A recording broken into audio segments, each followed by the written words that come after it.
Hello, everyone, and welcome to Clerks Minute, the show where we break down the 1994 Kevin Smith classic One I'll Fuck Anything That Moves, minute at a time.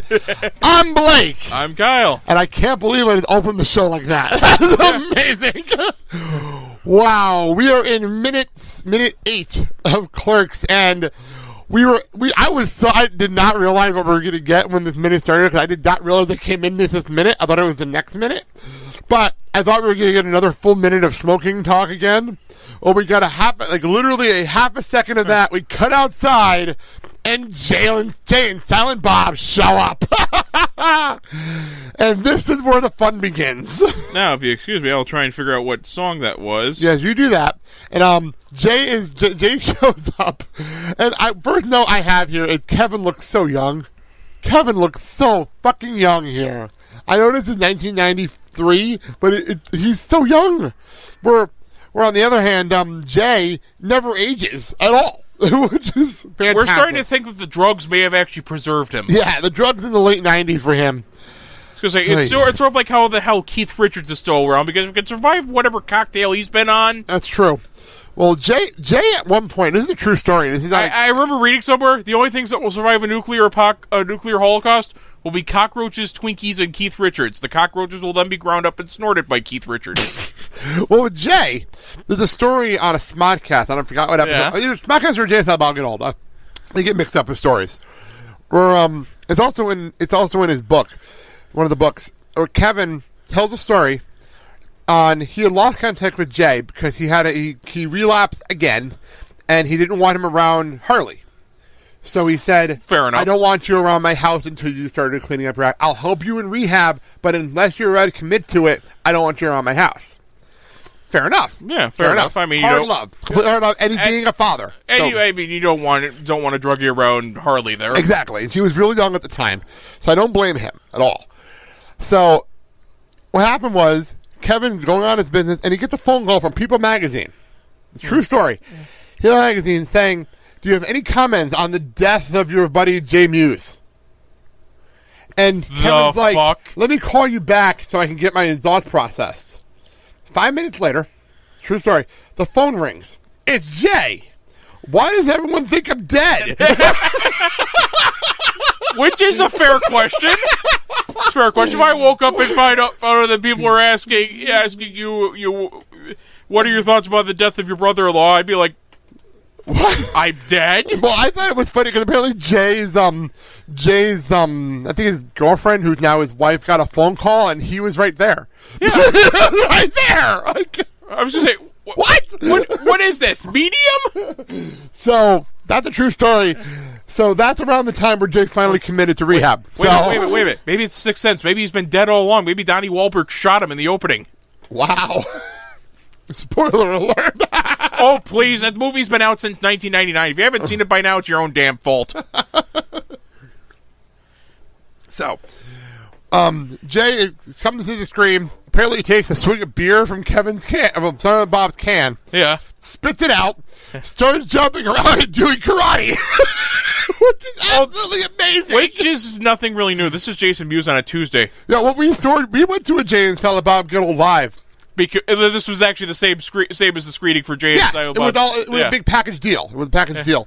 And you got to see, for your own eyes, what I've known for years, that Jay is not a character, that's just Jay Mewes. And he had a bizarre obsession with the bronze Fonz.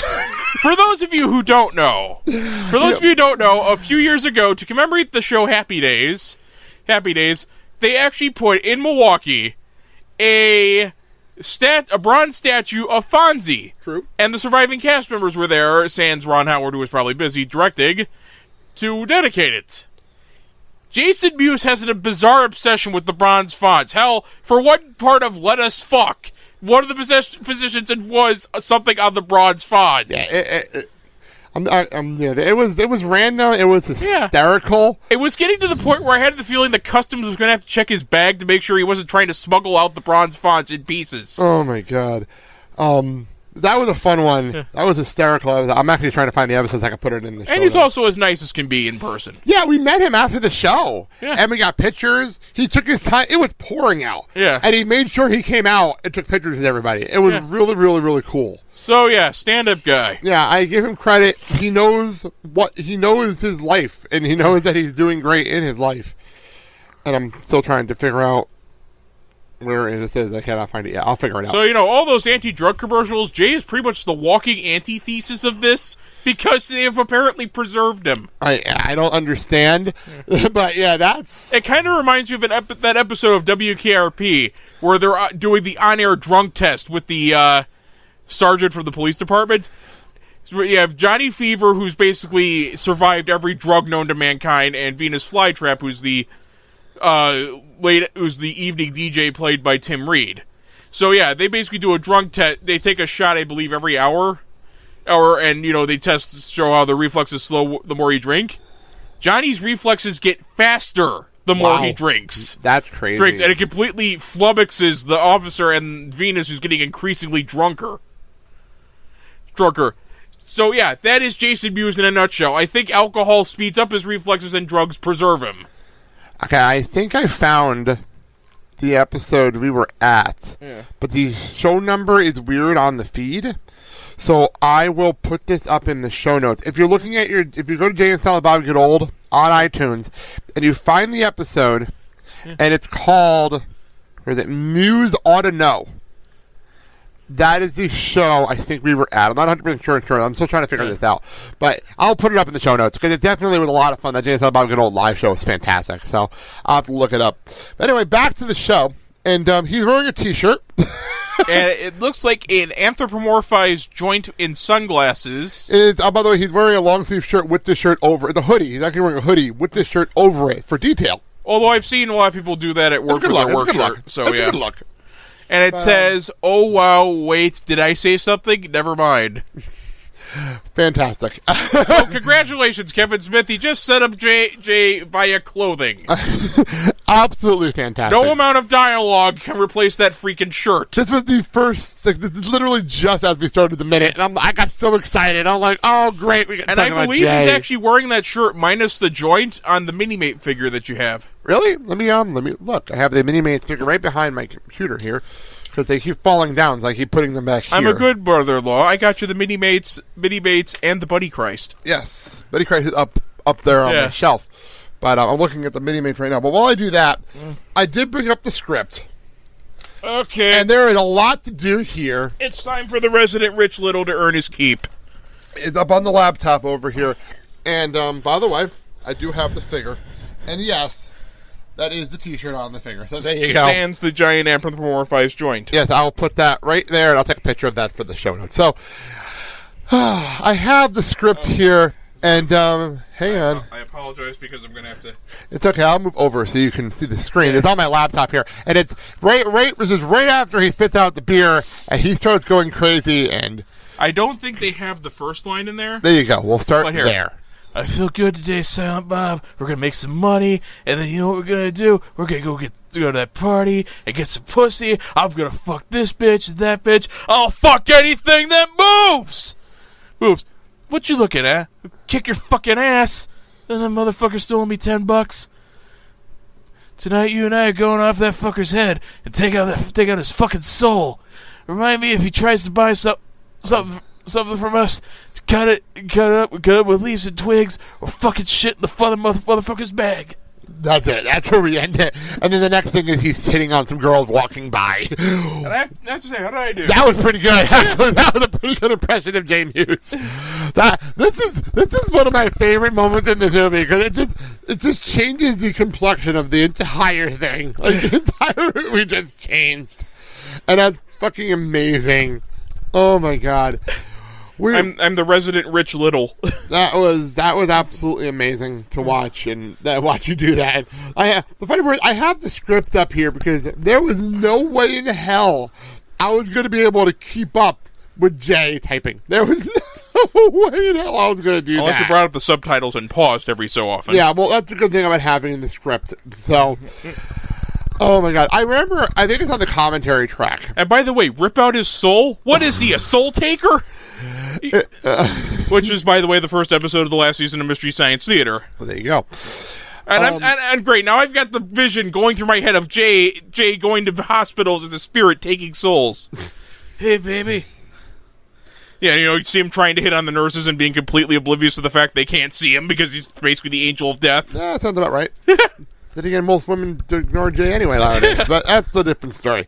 I love how this man is the man now that has a daughter and all that stuff now. Oh dear, and part of me is going good for him, and the other part of me is going, oh god, he bred. Yeah, well, he's a different man now. I did want to clarify that. Yeah. He's a very different man now. Hey, the holy fucking Bible, man. So this is amazing. That's this, and this is fun. I was going to say something about. Oh, I love your train of thought. I was going to say something else about Kevin talking about Jay. Yeah. Oh, this scene. Okay, now now. I remember this is the beginning of this, and we're going to get weirder and weirder with these two as we go along in the movie. We won't spoil that. We'll talk about that when we get there. Boy, I hope someone's in the studio for that later. But anyway, Jay read the script and literally said to Kevin, "Who talks like this?" And Kevin's reaction was, "You do! I wrote it! Because this is how you talk!" Which I think is amazing! Where'd you learn this from, man? From you! I learned it from watching you! Oh my god. It's amazing that he literally just quoted his best friend in a movie. And his best friend never realized it. We haven't even got to like Scoot to the Nooch and all that kind of stuff that's later in the film. Nooch and the Nooch. We haven't gotten to any of that yet. Like, we haven't gotten that. All the random shit we're going to have later on. And, of course, the famous chant. Oh, we're going to play that later. We're going to play that when we get there. I don't think I could do it justice. We have to play it. Yeah, it's on the soundtrack, and I have it on here. When we get there, I'll play. I may end up having to close the episode when we get to that with that other. So, actually, maybe I'll start closing the show with that from now on. That'd be great. But anyway, right after I do the line. Yeah, I maybe might do that from now on. I've been looking for a better closer, so that's actually a good closer. So anyway, quick minutes. It's just us, so our minutes are quick. I'm just going through the script real fast. Quick minutes. We will have a guest on next week. We're going to be recording those actually later on today. For those who hear this, funny part is people are hearing this and we're getting ready for Halloween. That's how sure we are on the calendar. So, all right. That being said, thank you all for joining us today. This is a lot of fun, and we're just getting started. One more plug for those who don't know this: if you go to tpublic.com. and go to the Blake and Stout Show's TeePublic page, we have Clerks Minute T-shirts. We have a couple of logo shirts with our logo on them, and that Kyle probably wore to the Movies by Minute convention. And also, we also have a Kyle suggested a I'm not even supposed to be here T-shirt with the arrow pointing up, which is a fantastic shirt. And Kyle said he's going to work on something else. But that's what we have available. We have 2 shirts right now available for Clerks Minute. Hopefully we'll have more. Support us and support our Patreon page, patreon.com/Clerks Minute. And the more you support us, the more content we give you. Remember that. We do more content if you give us more money. It seems to work out that way. So thank you all for listening to us this week. This was a lot of fun. And we're just getting started, motherfuckers. This is going to be great. Thank you for joining us for Clerks Minute. I'm Blake. I'm Kyle. Have a good day, everybody. Hey, what's up, babes? What's up, sluts? Noinch, smoking weed, doing coke, drinking beers, rolling fatties, smoking blunts. Who smokes the blunts? We smoke the blunts, rolling blunts and smoking.